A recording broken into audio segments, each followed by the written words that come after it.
بہت سے ساتھی کہتے ہیں جی ذکر کے لیے جب بیٹھتے تو جمائیاں بہت آتی ہیں، جو ہی مراقبے کے لیے بیٹھتے ہیں نیند آ جاتی ہے، جو ہی ذکر شروع کرتے ہیں تو کمر میں درد شروع ہو جاتا ہے، ٹانگوں میں درد شروع ہو جاتا ہے، سر چکرانے لگ جاتا ہے، بہت ساروں کو ایسے ہوتا ہے۔ یہ شیطانی اثرات ہیں، یہ شیطانی اثرات ہیں جو بعضوں پہ اثر انداز ہوتے ہیں اور ان کو اعمال نہیں کرنے دیتے۔ تو اس سے بچنے کا راستہ حضور نبی کریم صلی اللہ علیہ وسلم کی بتائی ہوئی دعائیں ہیں۔ آپ علیہ الصلوۃ والسلام کے جو بتائے ہوئے اعمال ہیں، اس کے لیے آپ کو کسی عامل کے پاس جانے کی ضرورت نہیں ہے، کہیں آپ عاملوں کے پاس چلے جائیں کہ جی آپ مجھے کوئی تعویذ شاویز لکھ کے دے دیں، کسی کے پاس جانے کی ضرورت نہیں ہے۔ آپ خود نبی کریم صلی اللہ علیہ وسلم کے جو بتائے ہوئے اعمال ہیں اس کو اختیار کر لیں۔ ان میں بنیادی چیز آخری 3 کل اور آیت الکرسی ہے۔ آخری 3 کل جو ہے نا، اس کو تو پلے باندھ لیں، طبیعت میں سستی محسوس کریں اس کو پڑھنا شروع کر دیں، پڑھتے رہیں۔ زبان سے اگر آدمی کچھ پڑھتا ہے تو اس میں کوئی بجلی خرچ ہوتی ہے یا بیٹری خرچ ہوتی ہے، پیٹرول خرچ ہوتا ہے، کچھ بھی نہیں، پڑھتے رہیں۔ قل اللہ احد اللہ الصمد لم یلد ولم یولد ولم یکن له کفوا احد قل اعوذ برب الفلق من شر ما خلق من شر غاسق، پڑھتے رہیں۔ آخری 3 کل اس کو پلے باندھ لیں، آپ کسی کے محتاج نہیں رہیں گے، کبھی آپ کو کسی عامل کے پاس نہیں جانا پڑے گا۔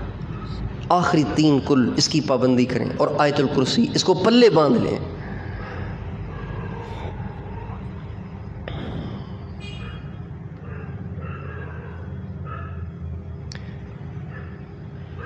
کم سے کم اتنا ضرور کریں کہ ہر نماز کے بعد آخری 3 کل اور آیت الکرسی پڑھ کر اپنے اوپر دم کر لیں۔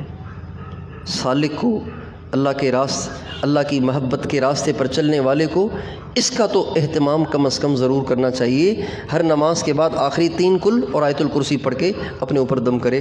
بس اتنا فرق ہے کہ فجر اور مغرب کے بعد 3 دفعہ، باقی نمازوں کے بعد 1 دفعہ پڑھ کے اپنے اوپر دم کر لیں، اور یہی عمل سونے سے پہلے بھی کر لیں 3 دفعہ آخری کل اپنے اوپر پڑھ کے دم کر دیں، 1 دفعہ آیت الکرسی پڑھ کے دم کر دیں سونے سے پہلے۔ اب یہ ٹوٹل 6 دفعہ ہو گیا، فجر، ظہر، عصر، مغرب، عشاء اور سونے سے پہلے۔ اور اگر کسی کو ذکر میں اب بھی غفلت اور سستی اور نیند اور جسم پر بوجھ، کندھوں پہ بوجھ اور ٹانگوں میں درد اور سر میں چکر، تو اس کو چاہیے کہ ذکر شروع کرنے سے پہلے بھی 3 دفعہ آخری کل اور آیت الکرسی پڑھ کے اپنے اوپر دم کر کے پھر ذکر شروع کرے۔ یہ کر لیں، اللہ تعالیٰ آپ کو شیطان کے شر سے محفوظ رکھے گا۔ اور ایک دعا ہے، اصبحنا واصبح الملک للہ والحمد کلہ للہ اعوذ باللہ الذی یمسک السماء ان تقع علی الارض الا باذنہ من شر ما خلق وذرأ ومن شر الشیطان وشرکہ۔ آپ علیہ السلام نے فرمایا جو شخص یہ صبح پڑھ لے گا، شام تک ساحر کے سحر سے محفوظ رہے گا، کوئی عامل، کوئی جادوگر اس کا کچھ نہیں بگاڑ سکے گا۔ جادوگر تو جنات بھیجتے ہیں نا، خود تو وہ کچھ کر نہیں سکتے، جنات کو بھیجتے ہیں۔ آپ علیہ السلام نے فرمایا اللہ تعالیٰ اس کو ساحر کے سحر سے، جادو کر کے جادو سے محفوظ رکھے گا۔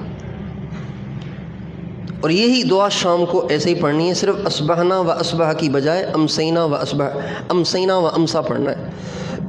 امسینا و امس الملک للہ والحمد کلہ للہ اعوذ باللہ الذی یمسک السماء ان تقع علی الارض الا باذنہ من شر ما خلق وذرأ ومن شر الشیطان وشرکہ۔ بتائیے آسان ہے مشکل ہے؟ بس یقین ہونا چاہیے،